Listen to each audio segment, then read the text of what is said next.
Well, hey there, it's Joe Johnson from Beatle Brunch, and I'm glad to welcome back from the other side of the country, usually the other side of the world originally, actually, is Grammy-winning guitarist, Wings lead guitarist, solo artist. I don't know where the credits stop. You've been on national television shows. I think the last time I saw you was on the Brady Bunch home renovation. You're kind of strolling around in the background there. Yeah. It's Laurence Juber. How are you, Laurence? I'm doing just fine, Joe. How are you? I'm great. I just have my my lockdown growth. Oh. You know, I'll probably shave I'm it. just getting my hair's getting longer. Yeah, well, that's the thing. I had to take a shower and push all my hair back with gel, so otherwise I look like Jim from Taxi or some crazy. So how are you doing all this craziness? Because you're used to playing and being out, and I guess you got the girls with you at the house. Is everybody staying? No. The girls are long gone from the house, but they live in the area. Yeah, I figured you might see them often enough, at least. I've actually seen a bit more. Ilse in particular, because she's become quite a successful songwriter, and in the past she would be like running off to Nashville or like Jamaica or somewhere for writing sessions, and now she's at home. So in fact she baked us some sourdough bread, which went over very well. So fantastic. Yeah, now, but she has her own place about 5 minutes from us, and Nico's about 10 minutes. So that's they're in the hood, and of course we've got the grandchildren now. Oh wow! Congratulations. Now, are you doing any recording with Ilse or playing? No. No, you. I did play on one tune. She co-wrote a song with Harry Styles on his album. Yeah. A song called "Treat People with Kindness." And I got a call, "You doing anything this afternoon? We need some guitar on this track." And I went over to East West Studios with Jeff Basker, the producer, and laid down a cool rhythm guitar track. That's nice. Now, did she show an interest in music from the very beginning? Or did you kind of like... Yeah.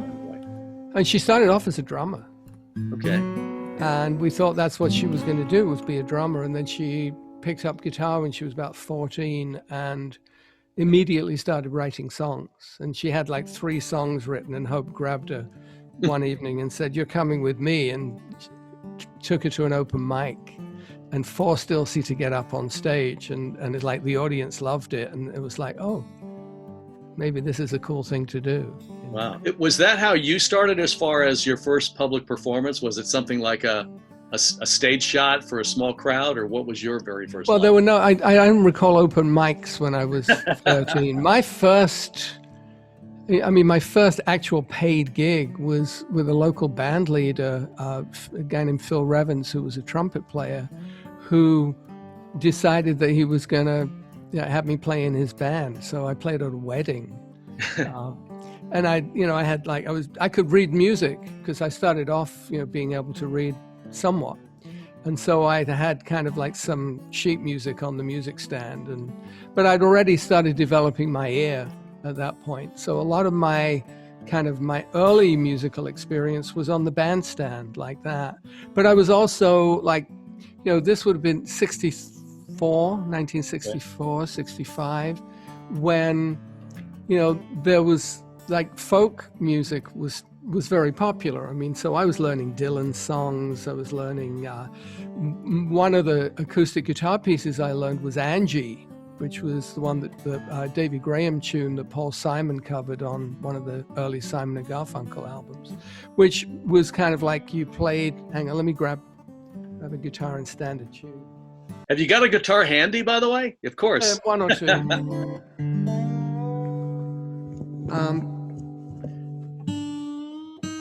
Quick tune up, because I'm in the wrong tuning for that. I've seen you do that so many times, like blindfolded. You're so great.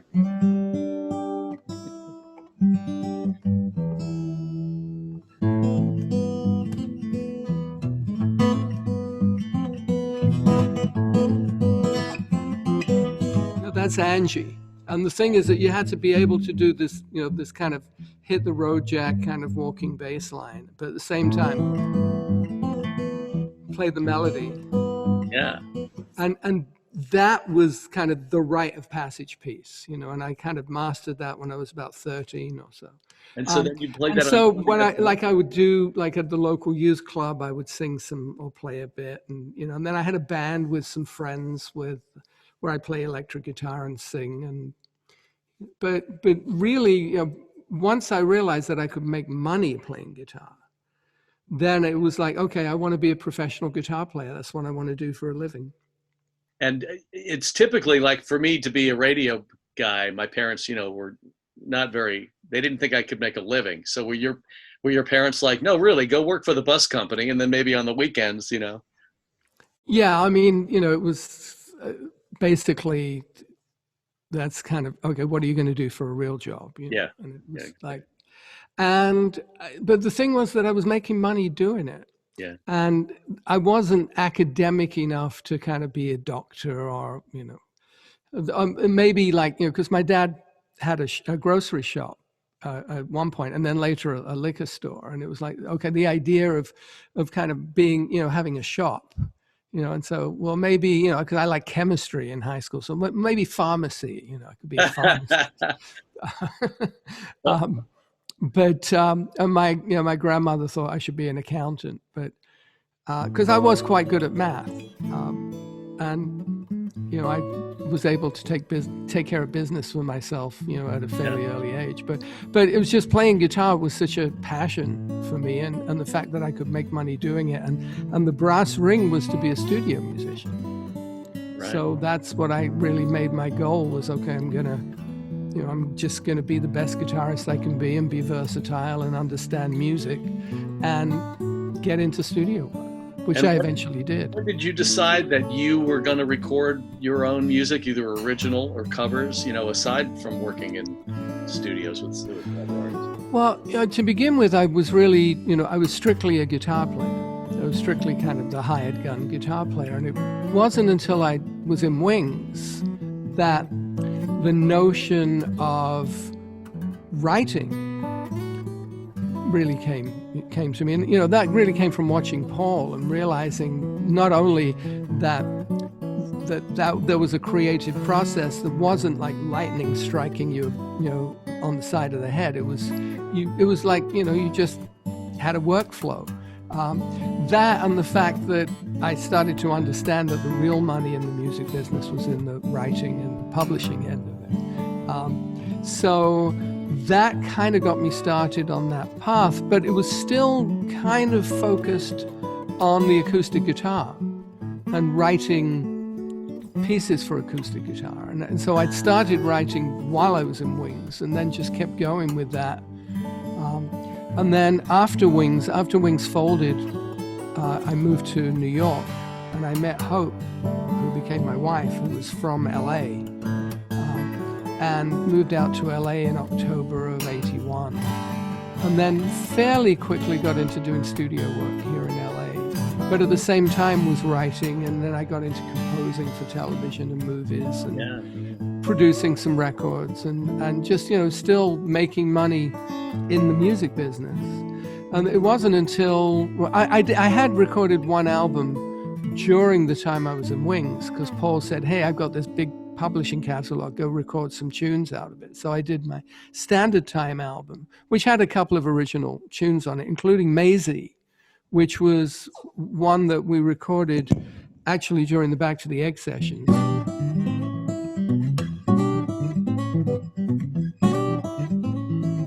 I recognize that. Yeah, and that was, you know, Linda wasn't there that day, and it was just me, Paul, Denny, and Steve kind of set up in a circle in the studio and laid down this track. And, you know, I've always been very proud of the fact that my first real fingerstyle guitar composition is Paul McCartney playing bass on it.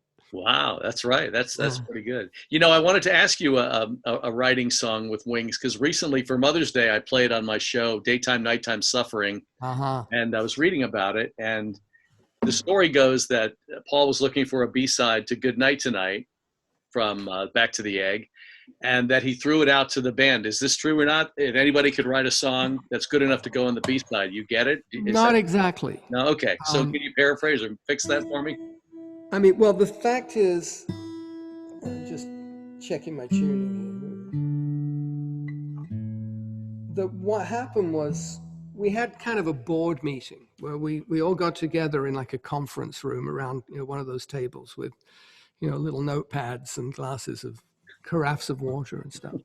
And this was in January of 1979. Yeah. And so the topic of discussion is, okay, well, what's next? What do we do next? And they, it came down to Wings needed a single. We needed a single release because we hadn't finished Back to the Egg. We hadn't identified any particular song off of that album as being a lead single, not at that point. And Paul had the track of Goodnight Tonight, but the discussion was really, well, we need a single. What did you do in the Beatles when you needed a single? And he said, well, we'd write one over the weekend. And my recollection is that, Paul went and wrote Daytime, Nighttime Suffering over the weekend. So it wasn't really that he was kind of pitching to us as, for a B-side. Steve Holley kind of recalls it as being a competitive situation where you could kind of bring something in. I didn't see it that way. But again, I wasn't really focused on writing at that point. Yeah. And Paul came in on the Monday morning with Daytime, Nighttime Suffering, which was a potential single. It wasn't necessarily conceived to be a B-side. Okay. But the problem was that we were in Soho Square. We were in the basement of his studio. The basement of his office in Soho Square in London. And we couldn't get into Abbey Road, and we were starting to do the mixing of the Egg album. We couldn't get into Abbey Road because Cliff Richard had it booked. And Paul put in a replica of the control room of Abbey Road Studio 2 so that we could mix the album. So we had one of the EMI consoles, and the echo chambers were coming in over like high resolution phone lines. This was pretty progressive, considering this was 1979. That now, of course, you can run virtual sessions in Prague to score movies with orchestras over the internet. But we had those classic Abbey Road echoes was coming in over the phone lines. But and there was no real recording room. There was a kitchenette, with a little kind of kitchenette area. And so Paul wanted to record Daytime, Nighttime Suffering. So we set up the drums. We're in this little kitchenette, and then there was a little kind of a slightly ante-room kind of area where we put, the guitar amplifier, and I think the bass went direct. But I think Paul played electric piano, which was, also going direct. So we didn't need a lot of space, but, it was basically like a home studio. Yeah. But, Paul was used to doing that. I mean, he kind of pioneered the home studio thing with the McCartney album. With McCartney album, yeah. So then he came back Monday, I guess, with that song, and that's how that. And then we recorded it that day. Yeah. And then worked on it and Goodnight Tonight during the course of that week. And eventually, I think that because Goodnight Tonight was a dance record, and this was kind of still disco era. In fact, when the record came out, Columbia Records described the 12-inch as the disco single. Right. But it was really, it was almost, listen back to it now, it's really more like a Latin rock kind of. True. I think it's interesting that the last two Wings hits, and Coming Up was the next one in line, were both basically dance records. In one case you had this kind of like Latin rock kind of feel with Goodnight Tonight, and with Coming Up it was really like a rock dance record. Yeah. Was he allowing other members to play their songs at that time? Because obviously his band now it's all Paul McCartney, but I know Denny at one time was doing Go Now, and there were we did Go Now. Yeah. In the live set we did No Words. Okay. We did Again and Again and Again also, which is Denny's song on Back to the Egg.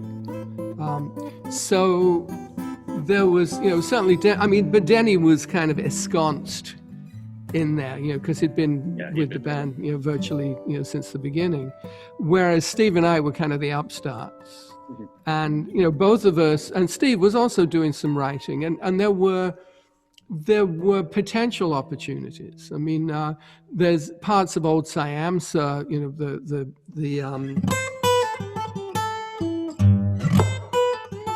that section was based on a chord sequence that Steve was playing when we were jamming one day, when I think Linda was playing drums and Steve was actually playing piano. So, there were ideas that kind of crept in, but it was, still basically Paul was the writer, and of course, quite protective of his ability to secure the copyrights. Yeah, of course. Yeah. And I bet he was, by then Wings had disbanded, I believe, but he was very proud to hear that John Lennon really liked Coming Up. He thought that was a great song. He commented, like driving around somewhere, that in the car, that he's being a good boy. I like that song, Yeah, but remember, there were the competing versions of Coming Up, because there was the studio McCartney 2 version, which right. Paul did the video to, and that debuted in America on Saturday Night Live. And it was a cool video, but the radio stations weren't really playing the song. And then the DJs discovered there was a live version on the B-side, and that went to number 1. Yeah. So it was really kind of like, it was quite characteristic of the end of Wings, where you have Paul going off, with the McCartney 2 album, with this interesting kind of quirky techno thing that, eventually became kind of part of the EDM crowd seemed to like that stuff. But on the other hand, you have Wings as a rock band with this live version of Coming Up that is much more the character of the band itself. But that wasn't the direction that Paul was going in for Tug of War. Tug of War was much more of a pop album. Right. So, and at the end of the day, I mean, Linda really didn't want to be touring. I don't think either of them really, especially after John died, it just didn't make any sense. And they didn't tour again until, 89 or something? 90, when they brought back all that. So, that was really kind of the musical end of Wings, was the fact that it was really diverging from where Paul was going artistically. And at that point, it just, that was when I moved to New York. So while we're talking Wings, you did a CD called One Wing.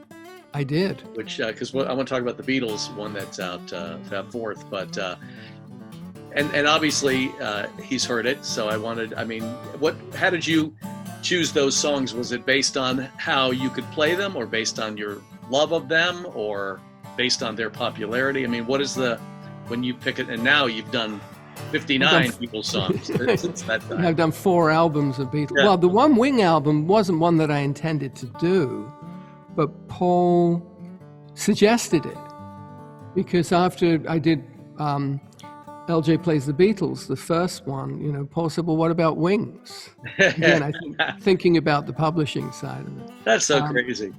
And so that was just really kind of some songs that were favorites, some songs that I felt like needed to be done, like Another Day in particular. I mean, it's just such a...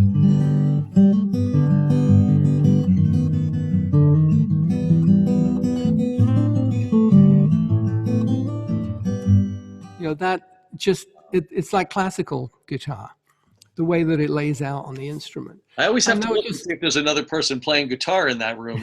No, it's just... It always sounds like 2 people when you play. Well, but that's the thing, is because I'm playing the melody and the bass and the inner parts at the same time. But, so there were certain tunes. I mean, Arrow Through Me is one that just was a very natural one to do, because it's a cool, when you strip it down to its musical values, it's a very cool, almost like a Duke Ellington kind of thing. And interestingly enough, Ilse, my daughter, says that Back to the Egg is actually a popular album amongst the people that she writes with. But Arrow Through Me in particular is really like, elevated to this kind of iconic level. In fact, there's an Erykah Badu record that uses the intro to Arrow Through Me as a loop. I could see that. through Sure. the whole track. It's like it's interesting how some of that stuff has maintained its actually quite a lot of that stuff has maintained its integrity and its interest over the years. Even the fact that the Rolling Stone gave Back to the Egg a 2-star review back then, and now it's a 4-star album. So, and some people didn't like Sgt. Pepper. I don't know if it was Rolling Stone or someone else. The music was yeah, I mean that got some criticism. Yeah. But I think that Revolver was such a groundbreaking album and Sgt. Pepper had this kind of different stylization. Yeah. But also, I mean, that was the first. Sgt. Pepper was the first Beatle album that was the same on both sides of the Atlantic. That's true. Yeah, exactly. In fact, we did a concert recently at the Grammy Museum where a bunch of us did the Rubber Soul album, but the American Rubber Soul album, and then we added the British tracks. But the funny thing is that the American Rubber Soul is really kind of a folk rock record, but the English Rubber Soul, starting with Drive My Car, Right. is much truer to the title, because the rhythm section, the way that Paul and Ringo are working together on that album, is this very tight. It's like a Motown-driven feel. Yeah, for Where sure. there's this really, really tight kind of James Jamerson style bass lines, and it's just the coolness factor on that album, especially since they've remastered it, and you can really hear how tight the rhythm section is on that stuff. But it's a different listening experience. For sure. But Sgt. Pepper, it's funny. I always kind of looked at Sgt. Pepper as a very iconic album, and as time's gone on, I've come to appreciate, I think, Abbey Road, Revolver, and Rubber Soul more than Sgt. Pepper.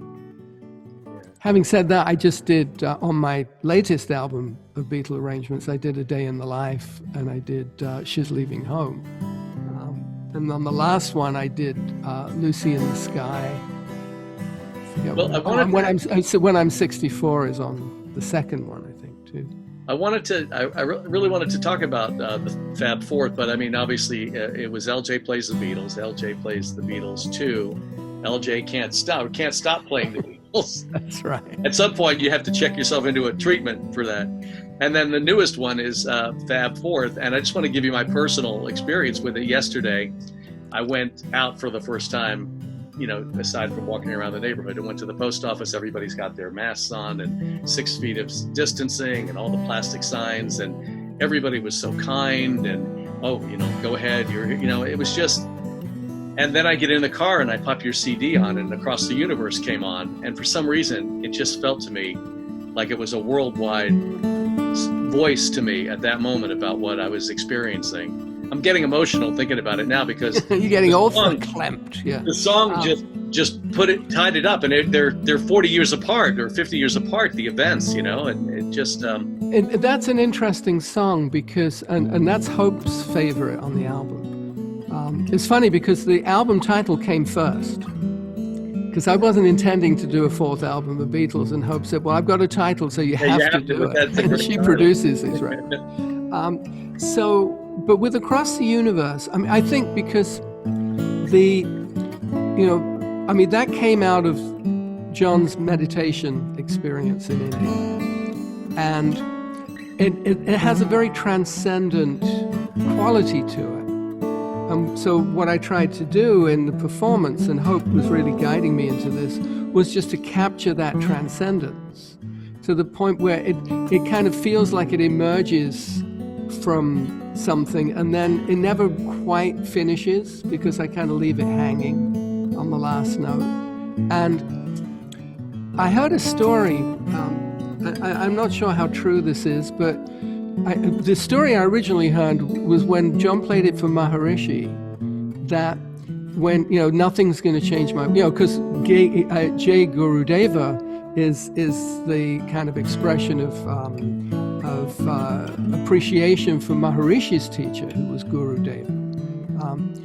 So, that being the hook of the song kind of like really ties it into that transcendental meditation experience. But when John played it for Maharishi and said, nothing's going to change my world, Maharishi said, no, John, something's going to change your world, like referring to meditation. But what I heard recently is that what John meant by it, at least as understood by some of the meditators that were around him, was it's not nothing in the sense of like a nothing. It's in the sense of a nothingness. That in transcendental meditation, what you seek to do when you meditate with the mantra is to go to that level of complete kind of universal consciousness where there is no duality, there is nothing. It's the field from which creativity and duality emerges. So, which actually gives the song a much deeper spiritual value in terms of if that's what John really intended. Of course, we never really know, because even if you asked him point blank, we're able to ask him point blank, you wouldn't necessarily get a straight answer. Anyway. But I like that when people think they have him figured out, he flips the rock over. It's yeah, and Paul too. I mean, they have that ability to do that. So Fab Fourth, quite a track selection on this album. And again, what was where were the songs coming from for your choice? Because you've already exhausted a fourth of the catalog by this point. Yeah, but there's 180 Beatles songs or something. And you can only do so many. It's like six. I think there's 16 on the album, 15 or 16. And I just made a list. And I just started writing down song titles, and then gradually went through, started doing arrangements, and some worked and some didn't. And so some got, ticked on the list and some got crossed off of the list. And it's funny because like my last album, Downtown, which was mostly standards, there was one kind of bonus original track. That was all recorded in one day, actually in one 5-hour session at Capitol Studios with the legendary engineer Al Schmidt engineering. And Al did the Kisses on the Bottom album, so wonderful man, and a great engineer. And this album, the Fab Fourth, was recorded over a 6-month period, so I'd kind of identify 2 or 3 tunes that I was really going to hyper-focus on arranging, and then get those done, and then move on to the next ones on the list. So it was more of a process. And at one point, it's just, oh, wait a minute, I have an album's worth of tunes. So it just kind of, that one evolved organically. I was listening to Don't Bother Me, and I was wondering about what George would think about that, because it's so different from with the Beatles version. I mean, it which rocks, and it's just loud, and he's yelling over the vocal, and I tend to think he would love it in the way that's how he kind of wrote My Guitar Gently Weeps and some of his other. Well, it's interesting with Don't Bother Me because the Beatles recording of it still has this Latin groove. There's like the claves that Ringo's playing. And I think that let me just grab a guitar that's tuned appropriately.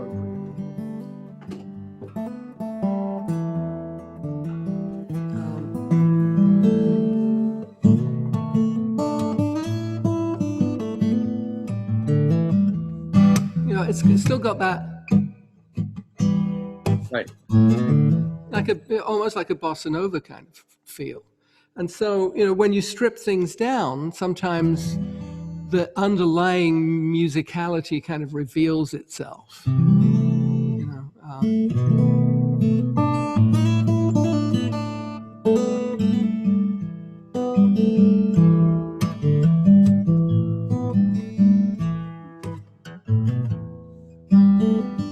It's just kind of a fun one to do. And actually, it was part of my motivation there was that there was a film festival in LA last year for handmade films, which of course, was George's baby. And Martin Lewis put together a reception for the opening of the festival at a hotel, like in a bar in a hotel here in LA, and he said, "Oh no, we've got to have some music." So I got charged with being the musical director for this, and he said, "But we've got to have musicians that have played with George." You know, of course, I'd worked with George on Shanghai Surprise. So Martin got Jim Keltner, Greg Fillinganes on piano, and Nathan East on bass. I mean, a killer band.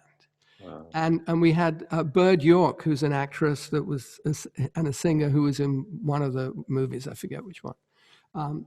And we put together a little set of kind of like cool versions of Here Comes the Sun and that one, Don't Bother Me. I forget what else we did. Or Something was another one. And then I did my solo version of While My Guitar Gently Weeps, which then the band kind of picked up, and I picked up electric guitar and we kind of rocked out. Pete Townsend was there, he liked it. But it was like, oh, you know, Don't Bother Me, that's kind of a cool one to do as a solo piece. So, you know, sometimes they don't always start off just with me and a guitar. It's like I had, you know, that was one that just seemed like a natural to do under those circumstances, and especially being George's first recorded. Well, not officially, actually, Cry for a Shadow is the first recorded. That's true, yeah, and his name but his first recorded song, as opposed to instrumental. Yeah. So the Fab Fourth has been out since March, and you're going to be, I know you're playing music every afternoon on your Facebook at about 4:30. Is that Eastern time, 4:30? Yeah, Eastern, yeah. And you've got an event for the fest coming up, and obviously there's no touring. Is there any performing around? There'll be some virtual concerts. Right, of course. Yeah. I've got one coming up. There's a local theater that's set up to do streaming concerts that I'm going to do in June 13th. Okay. That's going to be happening, and then. I don't know what else. I mean, all the touring's gone away. You know, Beatle Week in Liverpool. I was supposed to do that with Steve Holly. That got postponed till next year. Abbey Road on the River got pushed. Abbey Road on the River. Even if it happens, we don't even know. And I can't, you know, I'm not going to get on a plane. So my performances are really kind of becoming virtual performances. I've got some, doing some teaching. There's a website, truefire.com, do instructional guitar stuff, and I've done stuff for them in the past, and I now have a channel with them that I'm going to start populating with some kind of short lessons. And then, you know, Hope and I have been working on, we were supposed to have a tour of our Brady Bunch, a Very Brady musical. It was supposed to start later this year. That obviously has been, you know, pushed until we don't know when. So we've been working on some rewrites of that. But it's really hard to know what the future holds for live performance. I know for recording, I mean, we just did a session here in LA the other day. In fact, I worked with Denny Sywell, you know, who was the opposite end of Wings to me, with our friend Richard T. Bear, who's written a song, One Day at a Time, that was getting quite a lot of attention on Facebook. And so his record company said, well, let's record a single. So we went into the studio and did kind of a socially distanced session, wearing face masks and everybody, you know, sufficiently far apart. I took my own headphones. But it does show that it's possible to do that and still be responsible. You know, I can imagine some outdoor concerts happening. It's just the problem really is travel. You know, I was supposed to go to Taiwan. That got postponed twice so far, and you know, so now it might happen next year, but it's just hard to predict. You know, so it's like one day at a time with this. Well, LawrenceJuber.com, all the information you need. I mean, I really could talk to you for a couple of hours. My Zoom is about to run out, but I just want to tell you how grateful I am to reconnect with you, and I hope. It seems like you and the family are fine and healthy. We're doing fine. I mean, you know, Ilse in particular has just been so successful. I mean, you know, she co-wrote Panic at the Disco's High Hopes, which is the most performed adult pop song of the last decade. Wow. Yeah. Wow. Well, you've done your job bringing up the kids. Yeah. She co-wrote "Nothing Breaks Like a Heart" with Miley Cyrus and Mark Ronson. And Oh, I did read about really, yeah. I mean, it's. I have to look at her Wikipedia page just to see. Yeah, just to catch up, right? Yeah. Well, LJ, it's awesome to see you. People should get the Fab Fourth. They can download it. They can find it on your website. They can even find it on my website for signed copies, or the Beatle Fest shop has it too. Okay. So yeah, and but I encourage people, if you're on Spotify, look for my stuff there. On Pandora, create a Laurence Juber radio station. It's it's all out there. I mean, Amazon streaming, and in fact, there's even some high resolution stuff too. I mean, I saw that on your website. Yeah. So whatever gets the music into people's ears. But right now, I mean, doing these daily Facebook Lives, right now I'm doing them on my personal profile, but I'm going to migrate those over to my artist page at some point. Right.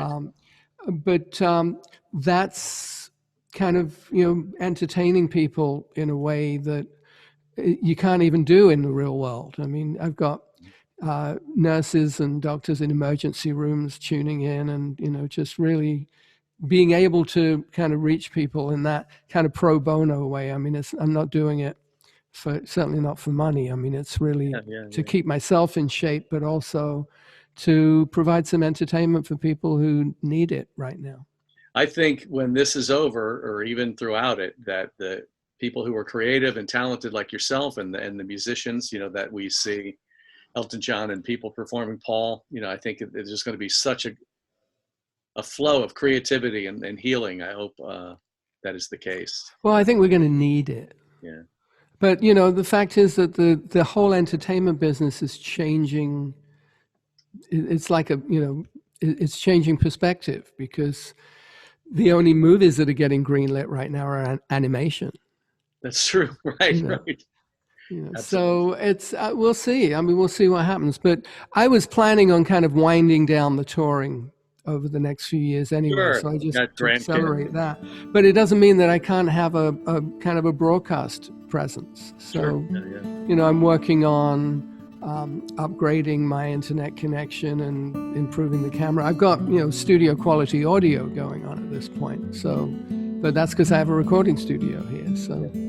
Well, let's play a song on Beatle Brunch, and I mean, you already know my favorite, but why don't you pick one that you want people to hear from the new CD? No, I mean, go with your favorite. I love Across the Universe. I just get goosebumps now. The song has never done that to me, but it wasn't until all these roads crossed for me yesterday. Well, I'll tell Hope, because that's the one that gives her goosebumps too. So. Yeah. Well, please give her our best, and stay safe. We love you guys. And you too. All the best to your family, and good to see you, Joe. You too. Good to hear you. Thanks. All right, cheers. All right.